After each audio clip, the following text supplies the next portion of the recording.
Welcome to the channel, adventurers. I'm QuasiGame, and today I have an exciting Dungeons & Dragons 5th edition power build to share with you. This build focuses on optimizing the usage of forced movement to allow us to execute powerful and fun strategies on the battlefield. And to achieve this, we will concentrate on three essential aspects of our character's development. First and foremost, we want our character to be able to manipulate enemies' positions on the battlefield to be able to disrupt their tactics with ease. Next, we'll seek ways to shape the battlefield terrain to create hazardous environments that prove detrimental to our foes. And lastly, we'll ensure our character has means to safely move themselves and allies out of harm's way when facing potential threats. So gear up and get ready, as this power build promises to offer an incredible and dynamic playstyle, taking full advantage of forced movement to conquer the challenges that await on the grand stage of Dungeons & Dragons 5th edition. Let's roll the dice and dive into our character's creation.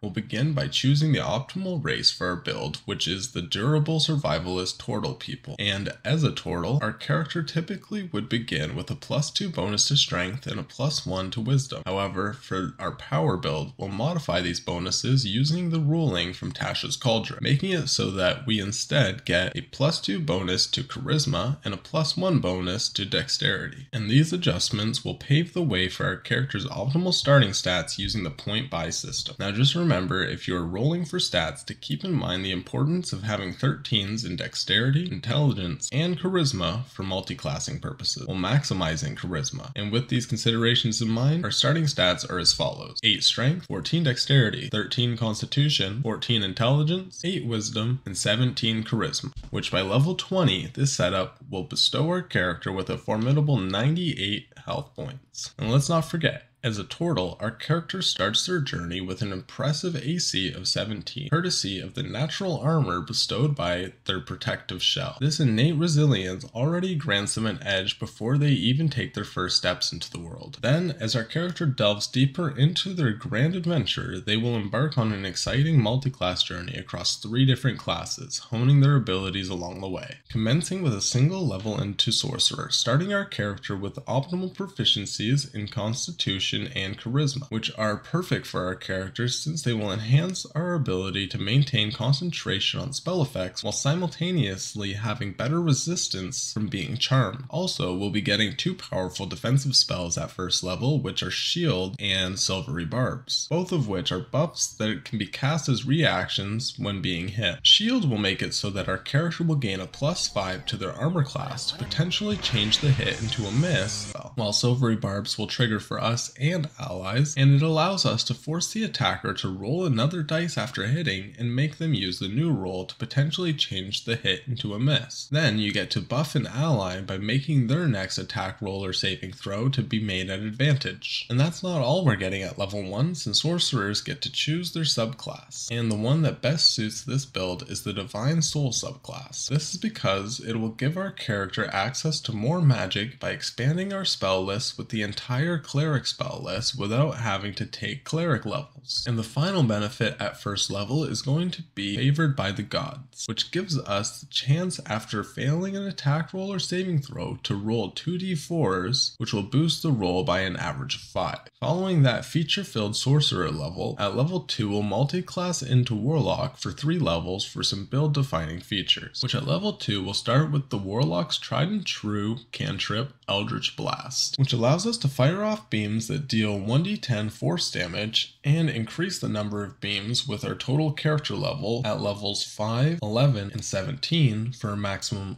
4 beams. Also, at level 2, our character will be unlocking their Warlock subclass, and the Genie patron will be the one that we're interested in, and specifically the Tao Genie. This is because it will expand our spell list with unique spells that synergize with our build, and with the Genie's Wrath feature, the Tao Genie makes it so that once during our turn, we can deal extra bludgeoning damage to the damage that we do deal. Now following up at level 3, our character will be able to select Eldritch Invocations to fine-tune their playing style, and the 2 that we're interested in are Grasp of Hadar and Repelling Blast, both of which allow us to manipulate the movement of our enemies when our Eldritch Blast damages them. Grasp of Hadar lets us forcefully pull the creature up to 10 feet closer to to our character, while Repelling Blast does the exact opposite by allowing us to push our enemy up to 10 feet away from us. After that, at level 4, our GENIE patron will bestow upon us a blessing from the Druid and Ranger spell list in the form of the 2nd level spell, Spike Growth, which creates a 40-foot wide circle of difficult terrain that deals an average of 5 damage per 5 feet that a creature moves within the area. Now we're going to take a break from Warlock levels for a moment to return back to leveling Sorcerer for 2 more levels. This is to gain the Font of Magic feature at level 5, allowing our character to exchange spell slots with sorcery points for more dynamic spellcasting, which we'll get access to at level 6 through the Meta Magic feature, which allows us to use our sorcery points to customize the effects of the spells that we do cast. And the Meta Magic that our build benefits from the most is the Quicken Spell Meta Magic, which makes it so that our character can modify the casting of a spell that would normally take 1 action and instead be able to cast it as a bonus action. After those 2 levels in Sorcerer, we're going to bounce back to Warlock for levels 7 and 8, where at level 7 our character will be getting their first ability score increase. We'll be swapping this out for a feat, more specifically the Crusher feat, which is referred to as a half feat because it still gives our character a +1 bonus to a stat, and we'll be choosing to boost our Constitution, bringing our total to 14 and our maximum HP to 118 at level 20, while also giving our character the benefit of having an additional 5 feet of force movement when we deal bludgeoning damage on our turn, meaning that our Genie's Wrath damage causes 5 feet of forced movement now. Then following up at level 8, we'll enhance our Eldritch Blast even further by getting the Agonizing Blast Invocation, which allows our character to add their Charisma modifier to the damage rolls of Eldritch Blast to steadily increase our damage. And after boosting our Bludgeoning Force blasts, our character will be done with their Warlock journey and will return for their final 2 levels into Sorcerer, where at level 9 our character will be getting another method of forced movement with the Telekinetic feat, which is another half feat that will provide a stat boost, and this time we'll be increasing our Charisma to 18. And in addition, our character will be getting the ability to telekinetically shove creatures with their bonus actions. And following up at level 10, our character will be making use of their access to the Cleric spell list by picking up the 3rd level spell, Spirit Guardian, which creates a 15-foot aura around our character that doesn't affect allies, and it damages all enemies within the area while cutting their movement speed in half. Now that we're done leveling Sorcerer and Warlock, we'll finish our multi-classing journey by taking our final 10 levels into Wizard. This will give our character Arcane Recovery at level 12, which will allow us to recover spell slots equal to half of our Wizard level. And in addition, at level 12, we'll be selecting a School of Magic for our subclass, and the Graviturgy Magic subclass suits the theme and playstyle of today's build, and it will give us our first gravity-based feature, which is Adjust Density. And this takes concentration but no other resources, and it allows us to either increase or decrease a creature's movement by 10 and give them advantage or disadvantage on strength saving throws. After that, we'll be getting an ability score increase at level 14, which will be used to pick up the Warcaster feat, which will allow our character to be able to cast spells while having a shield equipped, which will boost our AC up to 19, and not only that, it will also give our character the benefit of having advantage on concentration saving throws, essentially doubling our odds of maintaining our spell effects. Following up at level 16, we're unlocking the Gravity Well feature, which makes it so that when we cast a spell on a creature, we can forcefully move that target 5 feet if they were willing. And if they aren't willing, then all we have to do is hit the target, or they have to fail a saving throw that's associated with the spell. After that, at level 18, we're getting our final ability score increase to finally maximize our Charisma stat by boosting it up to 20. And at level 20, we're getting our final gravity-based feature in the form of Violent Attraction, which is a reaction that has 2 triggers. The first can be used on a weapon attack to add 1d10 to the damage. However, we're more interested in maximizing the damage from this feature by using its second trigger, which adds 2d10 damage when a creature takes fall damage.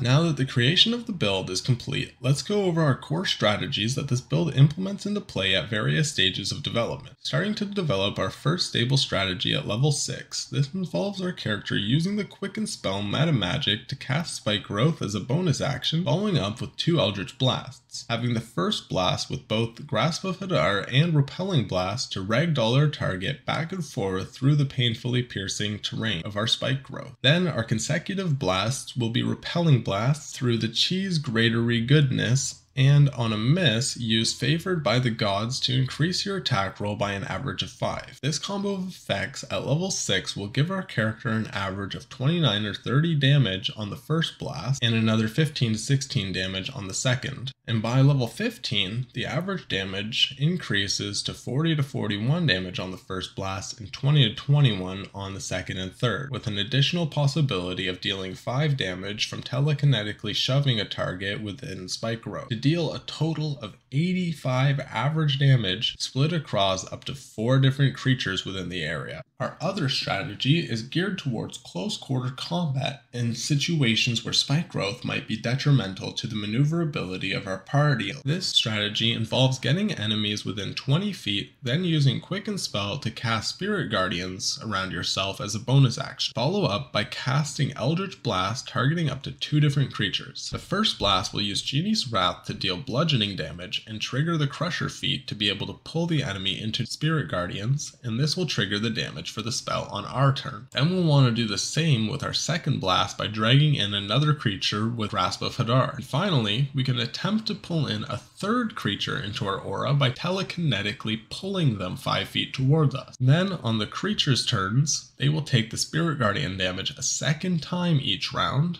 and this will give us an average of roughly 92 damage per round against a single creature, 149 damage per round against 2 creatures, and a whopping 203 damage per round if we can pull in 3. Then, the damage and utility of both of these strategies are slightly increased at level 16 when we can unlock Gravity Well, and this is because we're able to trigger multiple force movement effects on a single spellcast. So from level 16 onwards, you'll want the blast that is affected by Genie's Wrath to push the enemy 5 feet into the air, and at that same moment, Gravity Well will propel the target an additional 5 feet into the air, for a total of 10 feet. And this is enough height to trigger fall damage, causing the target to take 1d6 bludgeoning and be forced prone, causing the creature to have to use half of its movement to get up on its turn, meaning it'll only be able to move a single square when it's inside of Spike Growth's area or Spirit Guardian's aura. Now, our last strategy will be a simple and effective defensive strategy which also becomes usable at level 16. It simply involves waiting for an attack on either yourself or a party member. In the case of it being for yourself, you'll want to cast Shield. However, if it's for another party member, cast Silvery Barbs and force the attacker to roll an additional dice. Then, as the buff is being cast on your ally, you'll want to use Gravity Well to push your party member 5 feet away from the attacker, placing them out of their reach and wasting any multi-attacks that the enemy might have had.